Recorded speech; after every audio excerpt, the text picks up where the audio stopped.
Nah, agama yang percaya surganya di sono itu bahkan tidak mau sodako. Karena wong di sono kok. Iya. Makanya sebetulnya menurut saya agama ini aneh. Ngomongin, saya pernah datang. Waktu saya pertama lahir kata saya surga itu di sini. Ada seorang kiai datang ke saya. Bah, surga itu di sono. Pertama saya tanya, kamu keyakinan surga di sono? Saya tanya, berapa sodako yang sudah kau buat? Kalau kau yakin di sana itu ada. Berapa uang yang dari income-mu yang kau sodakohkan? Berapa rumah yang sudah kau bedah kalau yakin di sono? Nggak ada. Berarti kau itu sebetulnya nggak yakin di sono itu ada. Kalau kau yakin di sana itu kau ada, kau dari sini akan terus diseberangin ke sono kok. Buktinya kok nggak ada kok. Iya. Keyakinan lu nggak ada kok. Maka itulah tadi saya sering ngobrol tadi semua. Betul yang pendeta kemarin. Kalau Islam ditambah sholat itu wajar dong 2,5%. Kami Kristen ya 15% ya nggak usah tambah sholat dong. Keluar duitnya kan 15%. Itu logik. Karena memang di dalam Al-Quran sendiri Mas Hendra. Ukuran manusia itu adalah berbagi. Bukan sholat, bukan puasa, bukan haji. Lihat semua ayat. Tentang takwa, sodakoh. Tentang iman, sodakoh. Hijrah, sodakoh. Iman yang sempurna, sodakoh. Khusyuk, sodakoh. Artinya sebetulnya tujuan kita beragama itu tadi balik lagi ke Isa. Rasa kasih.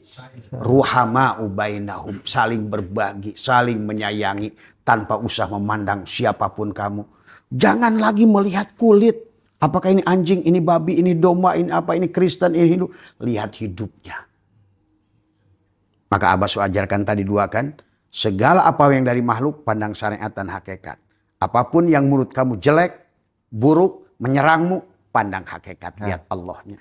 Ini tema yang paling saya suka ini, Pak. Iya. Jadi kan pernah ya, bukankah ada hadis qudsi ya? Iya. Aku dulu nggak punya pakaian, ya nggak? Aku dulu haus, aku dulu lapar gitu kan. Nah itu kan mengajarkan kepada kita gitu bahwa output sosial itu menjadi lebih penting sebenarnya ketimbang kemudian celungkar-celungkermu itu gitu. Makanya tempo hari Abah pernah menyerang masalah penceramah hebat kan. Yang kata dia kalau seandainya tidak sholat maka seluruh amal baiknya tertolak. Wong Qur'annya ngomong sebaliknya. Yang sholat gagal sholatnya pada saat tidak berbuat baik. Nah. Kan kebalik. Iya. Maka sebenarnya kalau menurut Abah rukun Islam, rukun iman, rukun ihsan instrumen. Sebetulnya tujuan maqasid Allah itu bagaimana merasakan kehadiran Allah. Itulah kenapa Baroh ahli syirik lebih dihargai daripada Musa. Sampai dia berkata, hei Musa aku gak bangga dengan sholatmu karena sholatmu untuk dirimu. Hei Musa aku gak bangga dengan dikirmu karena dikirmu untuk. Tapi aku bangga dengan Baroh pada saat dia berbagi kepada manusia. Itulah Isa. Makanya tadi letak tubuh kita ini Isa itu di dada karena di sini Rahman Rahim. Di sinilah. Tadi bukan Rahman Rahim, bukan benci dengki. Rahman Rahim. Ini kan diisi sekarang mah. Benci. Jidatnya hitam tahajud. Tapi di sini benci dengki. Bukan Rahman Rahim. Ini yang terjadi hari ini. Karena agama dijadikan tujuan. Padahal agama itu adalah instrumen untuk tujuan. Tujuannya merasakan kehadiran Allah. Dengan saling. Makanya tadi dalam tauhid. Syuhudul kasroh bil wahdah. Menyaksikan segala bentuk. Apapun dia pada af'alnya, pada asma'nya, pada sifatnya, pada zatnya. Yang kulihat. Fa'aina matuwallu. Pasama wajhullah. Maka aku mencintai apapun. Tanpa aku harus tertipu dengan bentuk dan rupa. Seharusnya begitu. Maka nggak ada lagi. Nah itulah akhirnya bebas dari penyakit kulit. Bebas dari penyakit buta. Keluar dari bui Ashabul Kahfi. Keluar daripada guha. Itu kan istilah-istilah itu sebetulnya. Tadi semua. Tapi bagaimana Abah memberikan nasihat kepada teman-teman yang ketika ngeluarin uang. Entah itu untuk rumah layak huni lah. Entah itu untuk ngasih buka puasa. Dan aduh. Eman-eman ya, ini saldoku berkurang ya. Jadi tidak menemukan kenyamanan pada saat kemudian mengeluarkan uang itu gitu. Sementara riset di Barat banyak sekarang profesor menemukan bahwa semakin orang banyak mengeluarkan uang untuk berbagi, semakin mudah kita menerima. Lu semakin kaya. Oh iya. Tadi saya ngobrol dengan Pak Abu. Abah itu tidak punya PT, tidak punya usaha, Tapi dari mulai saya bilang ke Pak Abu, dari 30 tahun yang lalu, hanya belajar, bahkan dulu 30 tahun yang lalu saya pertama kali jadi ustadz Mas Hendra, ceramah. Saya buka pengajian di sini 5 orang. Dari 5 orang, 10 orang, 20 orang, setiap ceramah saya bagi uang. Sampai timbullah fitnah di kampung ini. Itu katanya ustadz apa? Habis ceramah dibagi duit, kasih tahu ke mereka, ustadz baik. Jadi habis ceramah bagi duit karena pola pikirnya udah kayak kuda. Perkara yang baik pun dianggap jelek. Iya, betul. Kan seharusnya kan dianggap aneh habis ceramah. Mungkin kalau mereka kan kebiasaan mereka habis ceramah narik duit. Kalau ini kebalik. Habis abah ngasih ceramah malah ngasih duit. Nah itu kan wah bid'ah ini kan gitu. Bid'ah dalam otak dia gitu. Berseberangan. Padahal kalau abah di sini dulu dari awal pun kata abah itu Mas Hendra di sini ngelatih orang sholat itu dari mulai, bahkan masih dulu masih syariatnya masih luar biasa gitu kan dari semua. Sekarang gimana, Bang? Sekarang kan udah sadar. Udah sadar. Tadi semua. Kalau makanya sebetulnya kalau udah ketemu kesadaran Allah tuh ngasih mudah kok. Sholat, puasa, haji. Cukup dengan jadi semua tuh. Ini jidat udah hampir patah. Masih Allahnya nggak ketemu terus di Mekah terus tadi semua. Inilah tadi semua. Inilah yang harus makanya kita itu harus naikkan kesadaran itu. Ini kalau orang masih di bawah diinjak-injak terus, pusing terus. Coba kamu naik. Akhirnya kamu akan menikmati. Dan itulah sorga. Maka kata Nabi kalau sudah sampai di sorga semuanya indah, nggak ada sholat, nggak ada puasa. Di sorga itu nggak ada. Siapa sorga itu? Allah lah sorga itu. Bahkan nggak ada lagi khamr haram, babi juga. Ayo. Cari surga Mas. Nah iya. Sebetulnya. Iya, Pak Kojem sekarang ketularan berani ya. Iya. Kalau ngomong, iya. Sudah speak up sekarang. Iya dulu kan saya saya bilang nih Pak Kojem tuh karena masih tadi ya sebetulnya belum al-mutu qabla tamutu bener itu. Sebetulnya orang siapapun Mas Hendra kalau udah mati nggak ada takut kok. Iya. Nggak bakal takut. Nggak usah didesain berani itu. Berani itu muncul di diri kok sebenarnya. Iya. Pada saat kalian layam likuli nafsi nggak ada tadi kayak sodakoh tadi. Kenapa takut? Wong kita ini. Maka Abah pernah diuji oleh Allah itu dengan kerja sekian puluh tahun. Mencalonkan bupati habis 12 miliar. Tapi kok nggak bergeming? Kata orang. Itu Pak Abah nggak merasa sedih. Kenapa sedih? Wong saya lahir telanjang. Gitu. Nah itulah kenapa kita harus telanjang itu Mas Hendra. Di Ramadan inilah cara kita mentelanjangi diri kita. Karena kalau sudah telanjang, tidak ada lagi rasa takut tadi semua. Oke. Nggak ada takut itu. Ngomong soal berbagi, Bah. Kan menurut pandangan masyarakat umum, ketika misalnya dirimu udah sukses, terus kemudian kamu nakal nih, punya simpanan lah, ke tempat hiburan malam lah, atau kemudian dan lain-lain, pasti hidupmu hancur. Tapi banyak Bah yang kayak gitu malah justru naik terus. Gimana dong, Bah? Nah, tadi kita ngobrolin bab pernikahan. Sama siapa ya? Mas itu ya? Tadi semua. Kan sekarang ini kata saya, di kita ini nikahnya pakai KUA. Iya. Didoain banyak kiai. Betul. Kendurinya rame. Tapi kemudian kenapa akhirnya banyak KDRT. Bahkan terjadi kawin cerai, saling siksa, bahkan saling bunuh di kita ini.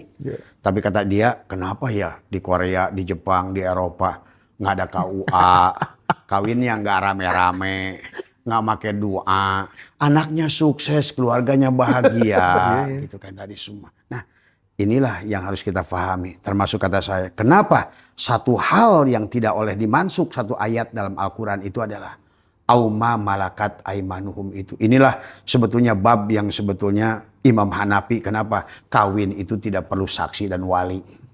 Karena hakikat nikah itu harus dipahami sebetulnya. Cinta. Tadi kembali lagi kalau Isa udah lahir. Bukan masalah di KUA-nya sebenarnya. Terus emang Allah butuh KUA? Enggak, coba. Sebetulnya kalau ngerti Tuhan yang Tuhan. Tuhan yang mana butuh KUA Mas Hendra? Maaf ya. Iya, Ini kita bicara dewasa ini. Betul. Bukan kita mau narrow minded Iya, yang mau iya, debat iya. masalah pikir. Bukan. Coba kamu pikirkan. Apa Tuhan tuh butuh KUA? Wong nikah kita di Islam saja hari ini. Baru hari pada menikah. Baca ta'li talak. Kalau 6 bulan. Kalau tidak ada ini. Udah saling ancam. Coba. Maka saya berkata di Eropa itu saya menyaksikan bahkan mereka sebetulnya kelihatan mungkin menurut fikih salah. Tetapi mereka menemukan esensi daripada isi Al-Quran tentang bagaimana pernikahan itu. Makanya wa min ayatihi an khalaqalakum min azwajan litaskunu ilaiha. Jadi secara nuraninya sebetulnya banyak sekarang orang kalau menurut saya nikah dan kawin tapi mereka itu zina. Kalau berdasarkan bahasa Al-Quran. Setuju. Iya. Tapi mereka yang timbul ruhamau bainahum datang dengan cinta. Dia jaga keluarganya. Maaf ya barangkali. Kemarin ada juga tadi malam tuh. Ada juga yang nanya tuh di Kalimantan. Nanti anaknya anak siapa kalau kayak begitu? Kata saya sebenarnya hari ini pun. Walaupun kamu dikawinkan oleh KUA. Kamu itu tidak memiliki anakmu. Maka jangan aneh kata saya. Kamu kayak kemarin ada tuh kasus di sana. Orang nikah 18 tahun. Dinikahkan oleh ulama. Saksinya bahkan orang tua saya ini orang kaya. Ulama dihadirkan. Doanya banyak. Sampai hari ini saya nggak punya anak. Pembantu saya anaknya. Dia nakal di kebun pisang malah hamil. Nah. Terus kata dia Tuhan bagaimana ini aturannya. Iya. Nah disinilah sebenarnya adalah. Tuhan itu nggak pengaruh pada saat pernikahan. Ini juga. Kita itu memang kalau nanti ke depan itu memang pemahaman itu akan mulai manusia menyadari siapa sih Tuhan itu. Apa sih yang dikehendaki oleh Tuhan itu. Bahkan termasuk. Nah itulah kenapa di dalam kitab Mazhabul Arba'ah termasuk 4 imam. Berbeda pandangan dalam menyentuh perempuan. Dalam menikah. Beda. Oke. Dulu Hanafi di sini Mas. Hanafi itu biar anjing boleh. Semua. Iya. Yang kemudian tiba-tiba terjadilah penguasaan penjajah tadi semua. Ini Mas Hendro. Orang yang sudah lewat KUA aja tidak ada jaminan kalau Iya. nggak dioplos. Enggak. Dan jangan-jangan itu cuma sekedar bisnis. Nggak ada dijaminan kalau nggak dioplos sama laki-laki lain atau. Nah itu.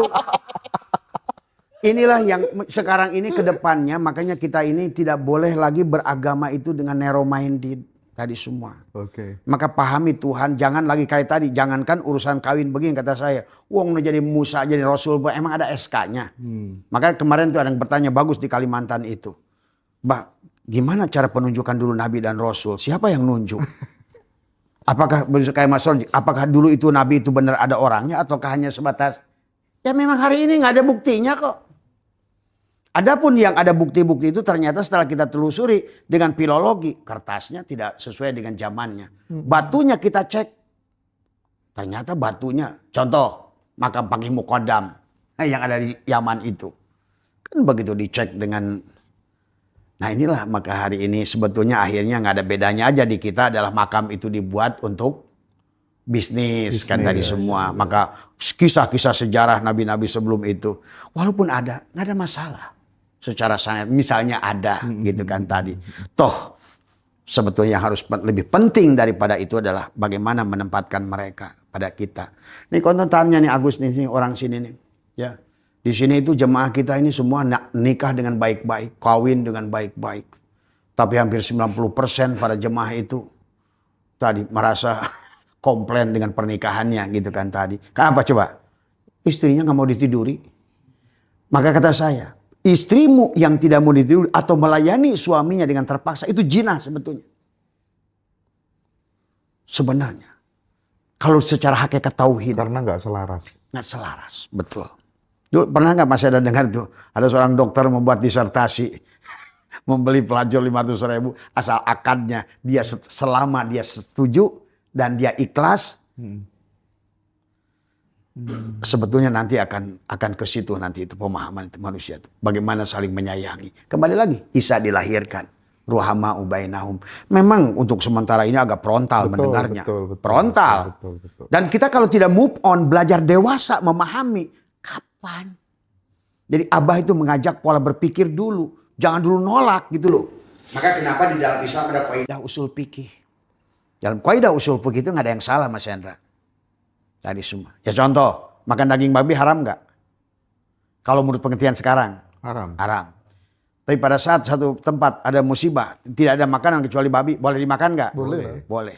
Bahkan boleh nggak kita makan tubuh kita? Secara fikih pada saat tidak ada makanan? Boleh. Boleh. Tuh. Kan sekarang orang ribut masalah vaksin aja contoh. Iya. Ini dari babi.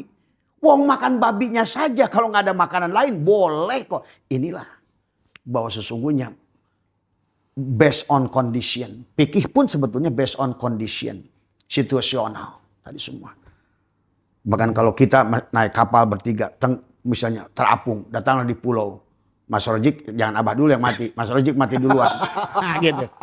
Saya sate dia. Nah, gitu. Kan boleh menurut fikih itu. Iya. Kenapa? Karena kita ada kaidah usul fikih mendahulukan yang lebih mempertahankan nyawa ini. Kan sekarang kemarin masalah vaksin itu ribut. Ini babi. Kata saya, kalau masih ok-okan aja. Kalau memang harus dimakan, itu obat. Mempertahankan nyawa, mempertahankan yang lebih wajib, itu lebih wajib daripada kita. Karena tadi dalam wajib ada yang lebih wajib kan dalam hukum Islam itu. Maka dalam hukum pun sama tadi. Nah, cuma yang saya sering ajarkan adalah sekarang ini kesadarannya, wong jangan kayak pandangan Imam Mujtahid yang dulu 1000 tahun yang lalu itu mutlak dipakai sekarang. Pandangannya beda Mas Hendra. Di pandangan mereka itu nggak ada Mercy, nggak ada Harley Davidson, nggak ada semua. Hari ini tentu beda. Maka tadi kita lagi bicarakan ada seorang kiai lagi yang kasus lagi di Sukabumi kan meniduri santri lagi. Ada tadi teman saya lagi Mas Hendra itu. Ya ampun. Teman saya kenal. Saya ngobrol sama temannya tadi. Apa yang terjadi dengan dia? Inilah saya bilang tadi. Pada saat kamu jago dalil, baca Quran, baca ini, bisa ilmu nahu, soropain, bisa kitab-kitab gundul. Tapi senjatamu itu masih ketapel untuk hidup di zaman ini. Maka syariat yang dibangun dari dulu, yang diaji oleh mereka itu untuk zaman hari ini tidak cukup imun Mas Hendra. Sebelum menyaksikan Allah pada segala apa yang ada. Pada fiilnya, pada asmanya, pada sifatnya tadi. Jadi setiap zaman itu membutuhkan senjata yang berbeda. Tahun 10 November 45 kita menang lawan Malabi dengan bambu runcing. Saat itu. Coba sekarang Iran pakai bambu runcing lawan Sitram. Mati konyol semua. Konyol. Dah, itulah kenapa kita ini dalam segala hukum kepada manusia. Apalagi fikih. Nggak bisa fikih. Nah tadi juga kiai yang dari MUI kan laporan masalah sholat. Bener juga Abah ya. Sholat yang dulu tuh kayak gimana sih? Tuh kan lu mulai ragu. Sholat lu kata gua. Gitu kan tadi. Dia kiai loh. Tadi ada yang tanya di Telegram buat Abah. Bener Abah ada perintah sholat itu sampai 5 waktu di dalam Al-Quran gitu katanya? Iya. Ya ada ini di sini. Ada yang tanya teman-teman. Iya. Tidak ada. Tadi. Hanya penafsiran ulama. Tadi semua. Maka kalau Abah sholat itu lebih berfokus kepada yang ayat wadkur rabbaka fi nafsika. Lebih tadi menyambungkan, menakuk lidah, merapatkan gigi adalah menghadirkan Allah la hayyun la ilmun. Itu lebih. Kalau menurut Abah lebih sholat daripada yang sholat konvensional. Terhubung terus ya Pak? Nah iya. Kan sekarang ini sholatnya tadi Allah ada di waktu duhur. Tapi habis duhur ke asar, Allahnya nggak tahu kemana dulu kan gitu. Ada lagi waktu asar, jadi semua nggak tahu waktu duhur ke asar mungkin Allahnya mancing dulu kali kan gitu. Sebetulnya seharusnya, baru saya ngobrol sama mereka, kan perintah sholat lagi adalah pilun amrinnya adalah akim adalah akoma yukimi akumatan itu bimana mutaadi, bukan pilun amrinnya adalah koma yakumu kiaman. Buat apa kamu berdiri tapi tidak sholat? Sama hari ini banyak orang yang iftar. Puasa tapi iftar. Dia nahan makan perut dan semua. Tapi hanya puasa ular tadi semua. Maka habis lebaran balik lagi jadi ular tadi semua. Ya. Inilah Nabi sudah berkata dalam kitab Sirul Asrar dan Sabul Qadir sudah menyebutkan tentang sholat. Syariat hakikat. Saum syariat hakikat. Haji syariat hakikat. Nah kalau bicara syariat tentu setiap zaman akan berbeda Mas Yana. Tapi hakikatnya sama nggak? Sama. Itulah yang harus dipegang. Yang tidak berubah itu hakikat. Karena syariat itu adalah hanya ibaratkan adalah cara. Thariqat itu adalah jalan. Hakikat itu tujuan masalahnya. Maka sekarang banyak orang ribut tentang cara. Tapi nggak nyampe tujuan. Tadi semua. Sebetulnya. Maka ada dua bagian dari makhluk ini, batin dan dohir. Maka bagian yang dohir ini adalah tagoyur, Mas Hendra. Mas Hendra aja dulu pernah ada nggak? Nggak ada kan? Sekarang ada jadi YouTuber. Nanti jadi kakek-kakek nih. Kalau sampai. Kalau sampai. Betul, Pak. Ya, hanya diadakan, ditiadakan. Tapi yang sebenarnya Mas Hendra tetap ada kok. Berarti itu yang harus dipegang. Karena yang tubuh ini ada dan tidak ada. Tadi semua. Maka kita tidak bisa. Mas Hendra sekarang makan bayi sun, merek bayi buat bayi. Kan enggak. Sekarang pengennya rendang kan gitu tadi semua. Itulah hak tentang dohir yang terus berubah. Tapi tentang batin yang tidak pernah berubah. Itulah Nabi Muhammad pernah berkata. Yahudi menjadi 71 golongan. Semua neraka kecuali satu. Yang kembali ke yang dalam tadi hakikat. Nasrani kepada jadi 72 golongan. Semua ke neraka kecuali yang satu. Islam jadi 73 golongan masuk neraka kecuali yang mana yang satu itu. Back to Allah, to tauhid, to hakikat. Katanya ahlus sunnah wal jamaah. Nah itu. Tapi terus royoan gitu ya. Royoan tadi semua. Nah itu. Jamaah di dalam berebut. Inilah makanya hari ini harus kita bangkit tadi semua. Jangan nunggu Kim Jong Un ngebom dulu dah. Waduh. Kata Abah kepada orang-orang NU siapapun kalian pondok dimanapun. Inilah waktunya kalian bangkit. Kalau tidak terlambat sudah. Terlambat sudah. Bangkit bikin dapur MBG. Banyak yang keracunan tapi.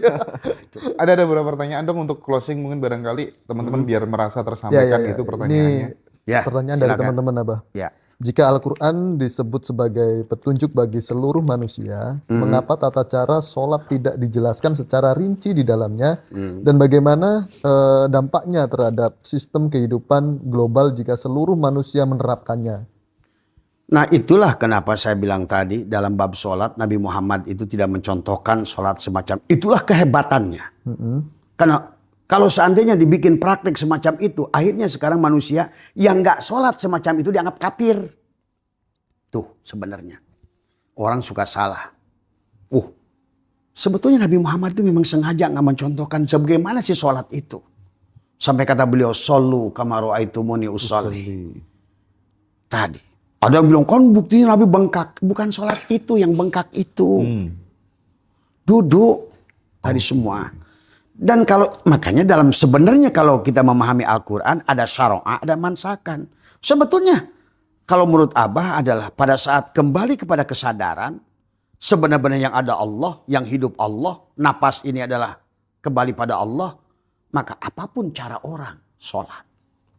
Jadi kalau dibikin kebenaran sholat itu seperti kita hari ini, dan itu pun tanya tadi verifikasi nggak ada sampai Abah bikin sayembara.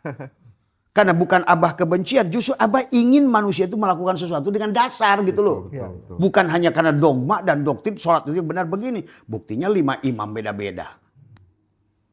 Tadi semua. Tadi saya telepon Kiai tadi semua. Barusan yang Kiai MUI itu kan saya ngobrol. Kalau itu sholat Nabi Muhammad semacam itu. Kenapa Imam Ja'far As-Shadiq begitu, Imam Hanafi begitu, Imam Maliki begini, Imam Ghazali, Imam Hambali begini. Iya. Karena tadi Nabi Muhammad tidak mau sholat itu dibikin satu. Karena nanti sama aja kayak haji. Kalau haji itu ke Mekah, kenapa Allah perintahnya manusia? Sementara ada dalil orang kafir nggak boleh datang ke Mekah. Nah itu. Kan Tapi itu. boleh bisnis di sana ya. Tapi boleh bisnis di sana ya. Buktinya sekarang hotel dipegang kafir kok. Bener ya. Oh iya. Saya Sedangkan tahu. kita yang menyumbang devisa terbanyak di sana nggak dikasih apa-apa. Iya. Bahkan kita itu maaf ya. Itulah saya sering protes dulu waktu saya masih kafir. Masih pembimbing haji gitu kan tadi semua. Saya sering protes. Karena saya itu bilang. Kenapa kita hajinya lebih mahal dari Malaysia. Tapi pada saat di Mina itu. Kita itu lebih jauh dari Masjid Al tadi semua. Kita itu di ring luar. Di Arafah ring luar. Tapi Malaysia lebih baik. Dia lebih murah. Padahal. Karena tadi. Banyak tadi. Permainan di dalam hajinya kita itu. Tadi semua. Oke, oke. Berarti bisa dibilang Jadi intinya dalam sholat itu kalau menurut Abah adalah semuanya adalah siapapun yang melakukannya, apapun yang dilakukannya, selama dia sadar pada sang hidup, sholat. Silahkan. Bahkan Abah bilang tadi, bertanggung jawab pada Allah. Tuh, kalau Abah tuh suruh jaminan lu. Siksa kubur, kasih gua. Neraka, kasih gua. Tuh. Tadi, sadari hidup Tuhan. Rasakan cinta Tuhan. Insya Allah. Kalau salah, kasih saya lagi. Coba. Karena kalau bagi Abah ada isbatul yakin. Gak ada keraguan. La roiba fihi. Tentang Tuhan. Tadi semua. Maka tadi kata Abah. Tadi juga sama ngobrol dengan tentang kasabat. Laha makasabat wa alaiha Kasabat. Kenapa yang satu pakai kasabah, yang satu pakai iktasabah? Itu aja hanya orang yang tidak sadar, yang takut pada Tuhan dengan neraka, dengan siksa kubur. Kasabah dengan iktasabah, wajan fa'ala dengan ifta'ala. Yang satu menghasilkan asobah, yang satu untuk dosa itu, untuk neraka itu harus ijtihada, berjuang untuk dosa. Saking bagaimana kita melawan Allah yang sudah menjadikan kamu calon surga, kamu ingin ke neraka gitu, harus berjuang nggak? Berjuang. Maka betapa anehnya orang takut ke neraka. Dengan bahasa laha maka sabat wa alaya makta sabat. Kata Allah, hei manusia, kamu tuh untuk neraka harus berjuang sungguh-sungguh lu. Untuk melawan, menciptakan dosa itu. Kenapa? Karena setiap kamu sadar aku, kepala aku tuh 70, 700. Bahkan tak terhingga cintaku padamu. Terus di mana Allah akan menyiksa kita? Itulah yang Abah jaminan. Kalau dikubur itu dikasih gua. Kalau di sana itu kalian neraka, well jahanam, kasih gua lah semua dah. Apa-apa dah. siap. Karena sayalah. Aku yang aku sejati. Aku kenal diriku. Hanya ada akulah yang aku itu. Oke, oke, oke. Tapi statement Abah yang paling menggetarkan itu adalah tentang itu menjadi haji tanpa berhaji. Iya, Dan iya. itu mendorong orang untuk peduli kanan kiri. Benar, Iya. benar, benar. Oh, itu tuh Ini semoga teman-teman menyaksikan dan sadar ya Mas ya. Dengan apa yang disampaikan dan Abah. anugerah untuk bangsa ini karena benar, baru benar. Biar nggak baru dibodohin ada terus satu gitu. orang yang berani ngomong Betul. kayak gini dengan vulgar gitu loh. Kata saya bahkan ke kiai kemarin yang hadir dari orang tadi semua. Kalau kalian menganggap haji itu harus ke sana. Dan saya siap menanggung dosanya di hadapan Tuhan kamu dan Tuhan saya. Coba sekarang rubah cara kamu. Kasih uang. Kan sebetulnya sholat pun sama Mas Hendra. Cuma kan istilah saya kenapa sholat itu assalamualaikum ke kanan warahmat wabah. Harusnya kamu harus selamat dan memberikan keselamatan di kananmu. Memberikan rahmat kasih sayang dan keberkahan. Makanya min asari sujud itu setelah sholat itu sodako nggak ke kananmu ke kirimu. Karena selalu Tuhan itu bicaranya adalah. Makanya kenapa? Semua agama, maaf termasuk Surawi saya kata Abah juga. Kenapa benderanya begini? Satu vertikal, satu Sontak. Tidak ada vertikal tanpa horizontal. Tidak ada ibadah kepada Allah tanpa ibadah pada manusia. Benar, benar. Termasuk juga kenapa Isa dikaitkan dengan salib. Karena satu vertikal, satu horizontal. Quran pun begitu. Makanya dalam perintah sholat itu dengan zakat. Tidak ada kata Nabi la sholata liman la zakatalah. Tidak ada sholatmu tanpa kamu berbuat sosial. Sebenarnya. Jadi apa sholatmu itu? Mantap, mantap. Apa puasamu itu? Apa hajimu itu? Maka kata Abah, kalau seandainya saya minta sekarang Pak Nazarudin 70 triliun. Jangan dikasih tadi Iya, buat modalin sih. Sana yang surplus terus. Nah, itu Bang. Iya. yang dikasih nanti ke Sitram. Ke Sitram untuk nyerang kita balik. Nah, Tadi semua. mending kita bagi-bagikan kanan kiri menyelesaikan problematika kehidupan bangsa ya Bang ya. Itu. Enggak perlu MBG ya. Nggak Anggaran perlu. pendidikan diambil segitu banyak. Ini malah pendidikan 40%, kesehatan 20%. Padahal indeks pembangunan manusia itu adalah pendidikan dan bahkan duit katanya buat zakat ini sekarang buat MBG lagi. Bahkan rencana ini juga termasuk sekarang dam tadi. Jangan-jangan kata saya nih buat MBG lagi. Iya, katanya nenek-nenek mau kasih MBG juga. Nah, iya. Tapi yang harus kita pahami adalah karena ada target pengurangan manusia. Hati-hati satu saat cara membunuh paling mudah. Dengan makanan ya. Makanan. Coba. Kita nyumbang 17 triliun ke Trump, BPJS dicabut. Kasihan nenek-nenek mau ke rumah sakit nggak bisa tadi beritanya seperti itu, Pak. Ini kan sedih saya. Sedih dengan ini. Maka marilah saya. Makanya kata Abah juga udahlah. Kata Abah yang terakhir ini semua. Kalau kalian misalnya takut masalah urusan siksa kubur, neraka, apa haji, ngaku sana haji. Semuanya dosa kalian Abah tanggung. Asal uang untuk itu, ayolah saling menyayangi. Masya Allah, luar biasa. Mantap. Saya jamin. Karena saya yakin dengan Tuhan saya tentang kasih sayang, cinta, berbagi. Jangan pandang agama apapun, suku apapun. Pandanglah. Kalau kayu sudah jadi meja, jadi kursi, pandanglah hanya kayu. Tak usah lagi kau melihat, oh itu Jepara, oh ini kayu bakar. Kayu. Oke, Bah, sebagai closing, Bah. Ya. Andai kata semua orang di kampung-kampung, meskipun nggak berangkat haji ke Mekah, tapi dia sibuk bergelayut dalam pikirannya tetanggaku yang mana ya yang besok kesulitan makan ya. Maka dia sudah haji tanpa berhaji. Betul. Bahkan 7 kisah haji mabrur, tak satu pun yang pergi ke sana, Mas Hendra. Termasuk yang paling masyhur adalah Abdullah bin Abdul Mubarak tuh. Waktu Nabi haji wada. Nabi, hei sahabatku, saudaraku. Hari ini tidak ada dari haji kita menjadi haji mabrur kecuali seseorang yang bernama Abdullah bin Abdul Mubarak yang dia justru tidak tawaf bersama kita, tidak sa'i bersama kita, tapi dia betul-betul melaksanakan haji, menyayangi tetangganya yang sakit, membantu tetangganya yang sakit. Kurang apa sebetulnya? Karena memang dari awal pun haji ini bisnis, Mas Hendra. Dan Nabi sudah mengatakan haji ini arihlah jalan-jalan. Kata saya kalau mau jalan-jalan ke Hawaii aja sekalian ke Malang. Daripada ke Mekah ke sana itu hanya sebatas ngayakan Salman saja untuk kirimin ke Amerika tadi semua. Ya. Kenapa nggak ke Bali aja tadi semua? Kalau arihlah litijaroh. Kan Nabi sudah berkata itu hadis, Mas Hendra.